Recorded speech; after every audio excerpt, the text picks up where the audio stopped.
আমাদের যে সিদ্ধান্ত সেটা আমরা আপনাদের জানালাম। এবার তার মধ্যে আবার একটি বিতর্ক ডানা বেঁধেছে যে কিছু কিছু আমাদের আর্টিস্ট কাজ করতে পারছেন না, তা নিয়ে আমাদের একজন অভিনেতা প্রশ্ন করেছেন। কিন্তু তার জ্ঞাতার্থে জানাই যে আমাদের টেকনিশিয়ানরা লাস্ট 1 বছর 3 মাস ধরে কোর্টে নিজেদের অধিকার রক্ষা করার জন্য লড়াই করছেন। তার উচিত ছিল 1 বছর আগে এসে এই বিষয়টি জানা। আমরা আমাদের কাজের অধিকার যাতে না পাই, যাতে কাজ করতে না পারি, ন্যূনতম কলাকুশলী দিতে না পারি, ন্যূনতম মজুরি না পাই, তার জন্য তারা কেস করেছিলেন।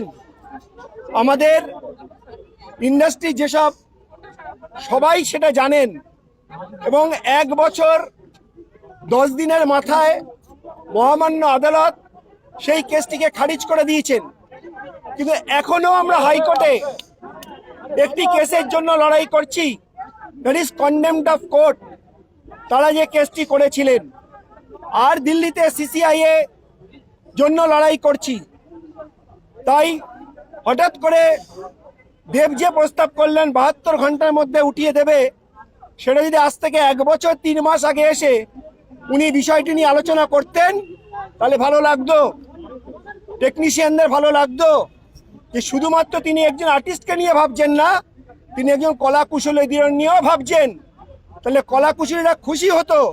তাহলে কলাকুশলীদের পুঞ্জীভূত যে টাকা, একটু একটু করে যে টাকা জমিয়েছিলাম, তা ফিক্সড ডিপোজিট ভেঙে সেই কোর্টে লড়াই করতে হয়েছে। তাহলে সেটাও আমাদের বেঁচে যেত।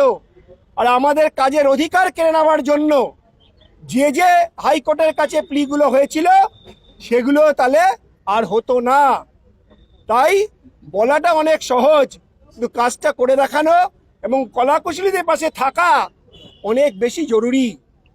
তাই আজকের এই বিতর্কের মধ্যে আমি আর কিছু বলবো না, শুধু এইটুকুই বলবো যে আপনারা সবার সামনে যে ফেডারেশন এবং আর্টিস্ট ফোরাম আমাদের কলাকুশলীদের সুরক্ষা নিয়ে যে সিদ্ধান্তগুলো গ্রহণ করেছে, সেগুলোই আগামী দিনে আমরা অবশ্যই আমাদের ইমপ্লিমেন্ট হবে for the technicians and for the artist.